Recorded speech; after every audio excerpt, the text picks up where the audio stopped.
Puji Tuhan, haleluya. Selamat pagi saudara-saudaraku.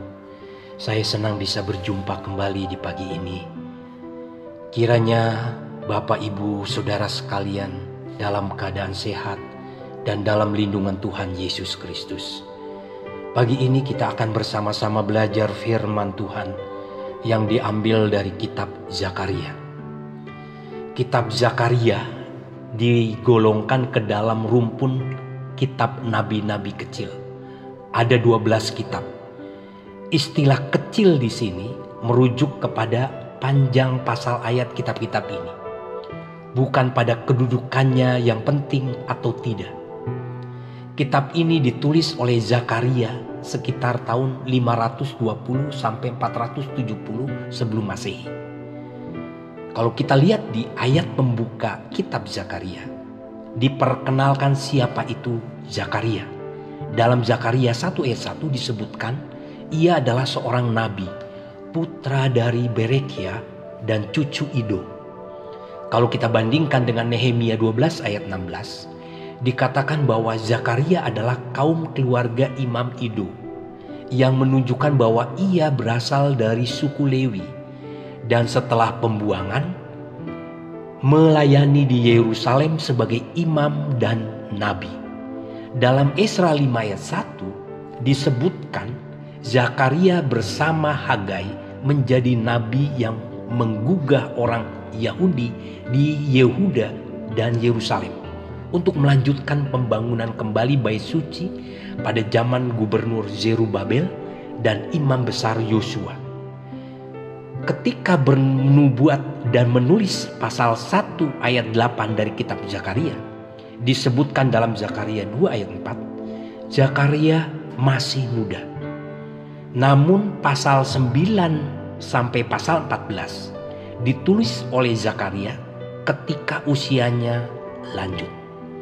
Matius 23 ayat 35 dituliskan bahwa pada akhirnya Zakaria bin Berekia dibunuh di antara tempat kudus dan mezbah.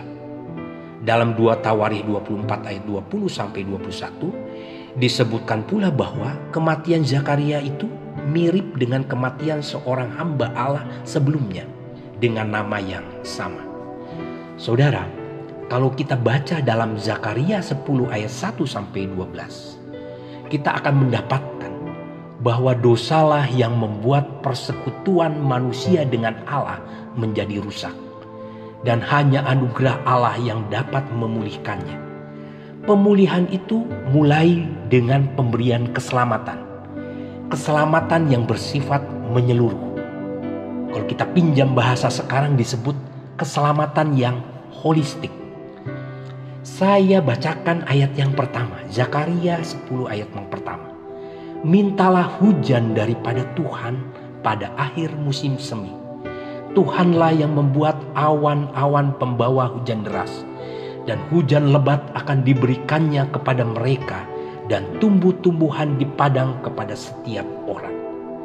Silakan di ayat yang kedua sampai seterusnya saudara baca. Dikatakan di sini, mintalah hujan. Ini adalah sebuah hal, bentuk imperatif, kalimat permintaan.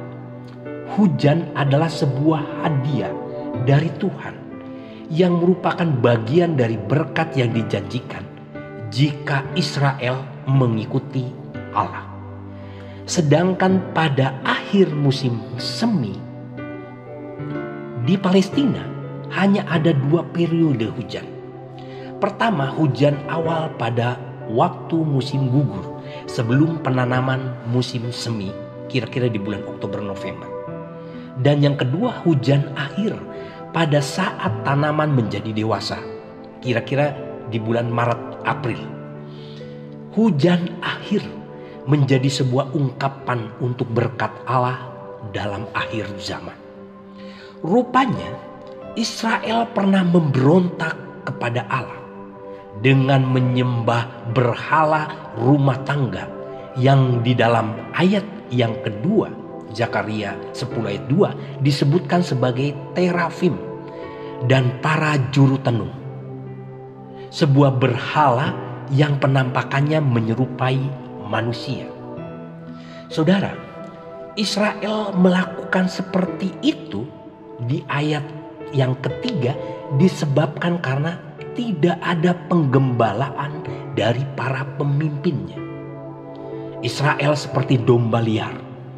Puncak dari kejatuhan Israel yaitu ketika Allah menyerahkan mereka kepada Asyur dan Babel, dua bangsa kafir adik kuasa. Jadi boleh dikatakan bahwa Israel, umat Tuhan ini, mempunyai 3 masalah besar. Pertama, dalam hal kekeringan rohani. Yang kedua, perbudakan oleh kuasa gelap.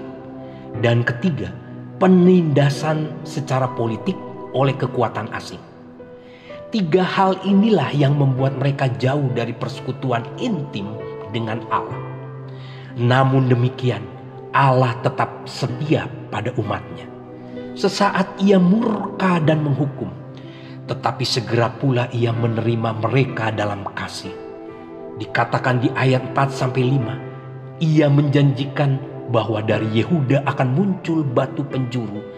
Dan bahkan di ayat yang ke-6 dikatakan, ia melupakan dosa mereka. Kalau kita perhatikan di ayat yang ke-7, betapa Israel merespon pengampunan Tuhan secara ekspresif. Hal ini menunjukkan bahwa pemulihan yang Tuhan lakukan pada umatnya bersifat holistik, bersifat menyeluruh. Di ayat-ayat berikutnya kalau saudara baca, Allah membebaskan umatnya dari 3 hal. Pertama, ikatan kuasa gelap. Kedua, dari tangan para gembala yang jahat. Dan yang ketiga, dari cengkraman kekuatan asing. Allah memenuhi apa yang menjadi kebutuhan umatnya. Ia memberikan berkatnya, memulihkan kehidupan rohani mereka, dan membawa mereka kembali ke tanah perjanjian. Ajaibnya, dalam pembebasan umatnya ini, Allah membuat mereka bisa berjalan kembali seperti semula, yaitu hidup sesuai dengan kebenaran Allah. Hubungan bangsa ini dengan Allah bisa pulih kembali. Saudara, pembebasan dan keselamatan yang dialami Israel hanya berasal dari Tuhan. Dalam kehidupan kita, banyak hal yang kita alami. Mungkin banyak musuh yang kita hadapi. Tantangan hidup, beban hidup, dan berbagai persoalan hidup. Tapi terkadang kita lari ke tempat lain untuk menyenangkan hati kita. Dan kesenangan hanya kita peroleh sesaat saja. Kesenangan itu bahkan membawa kita pada kehancuran dan penyesalan belaka. Tiada gunanya.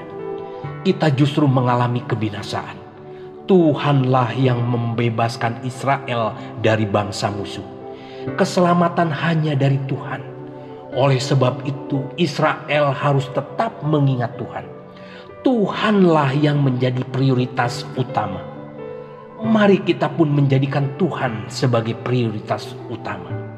Meskipun banyak hal sedang kita hadapi, meskipun persoalan hidup merenggut jiwa kita, tetapi jangan lupakan Tuhan. Libatkanlah Tuhan dalam hidup kita semuanya. Saudara, rangkaian hari besar yang telah kita lakukan beberapa hari yang lalu, dari mulai kematian Tuhan Yesus pada hari Jumat Agung dan kebangkitannya pada hari ketiga di Minggu Paskah, mengandung keselamatan yang holistik, keselamatan yang menyeluruh. Karya keselamatan dalam Yesus sangat utuh. Dia datang menjadi manusia, hidup di antara manusia, mati menanggung dosa manusia, namun akhirnya bangkit menang terhadap semua masalah manusia. Tak ada lagi yang perlu kita ragukan. Amin. Mari kita tutup dalam doa. Bapa kami yang ada di dalam surga, Allah kami yang kami sembah di dalam nama Tuhan Yesus Kristus, kami mengucap syukur buat pagi ini, buat hari baru yang masih Engkau nyatakan, terlebih buat firman Tuhan yang sudah kami dengar. Terima kasih buat firman-Mu yang selalu menguatkan kami. Kami tahu segala karunia berkat-berkat yang kami terima, bahkan sukacita yang kami alami sepanjang hidup kami adalah pemberian dan anugerah-Mu. Ajar kami untuk selalu berharap dan bersandar hanya kepadamu. Segala aktivitas yang akan kami lakukan sepanjang hari ini, kami serahkan sepenuhnya ke dalam pimpinan-Mu. Jaga dan lindungi kami, dan jadikan kami berkat untuk kemuliaan nama-Mu. Dalam nama Tuhan Yesus Kristus, kami panjatkan segala doa syukur kami. Haleluya. Amin. Terima kasih, kiranya Tuhan Yesus memberkati kita semuanya.